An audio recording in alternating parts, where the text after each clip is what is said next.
Première chose à éviter à dire à notre Dieu Tout-Puissant. Pourquoi moi? Parce que cela montre un cœur qui doute de la sagesse de Dieu. Deuxième chose à éviter à dire à notre Dieu Tout-Puissant. Tu es en retard. Souvent, on entend déjà qui dit à notre Dieu Tout-Puissant qu'il est en retard. Non, Dieu n'est jamais en retard. Il a dit sur son temps parfait, pas sur notre impatience. Troisième chose à éviter de dire à notre Dieu Tout-Puissant. Ce n'est pas juste. Souvent, on entend déjà qui dit cette phrase, alors que Dieu est la source même de la justice. Notre vision est limitée, mais la sienne est éternelle. Quatrième chose à éviter de dire à notre Dieu Tout-Puissant, je n'ai plus besoin de toi. Parce que sans Dieu, nous ne pouvons rien construire de durable. Il est notre force et notre vie. Cinquième chose à éviter de dire, je veux faire à ma façon. Comment? Mes chers amis, cela reflète l'orgueil. Dieu connaît le meilleur chemin, même quand nous ne le comprenons pas. Sixième chose à éviter de dire à notre Dieu Tout-Puissant, tu ne me comprends pas.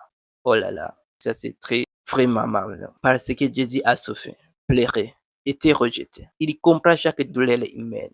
Septième chose à éviter de dire, c'est trop tard maintenant. C'est trop tard maintenant comment? Dieu peut redonner vie à ce qui semble perdu. Il a dit là où tout semble impossible.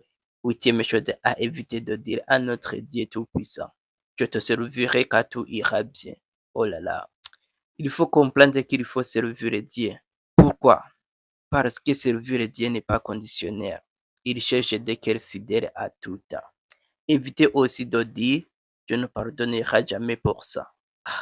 Pour ça, cela, tu veux bloquer ta relation avec Dieu. Parce qu'il n'est jamais la source du mal, même s'il le permet pour un but supérieur.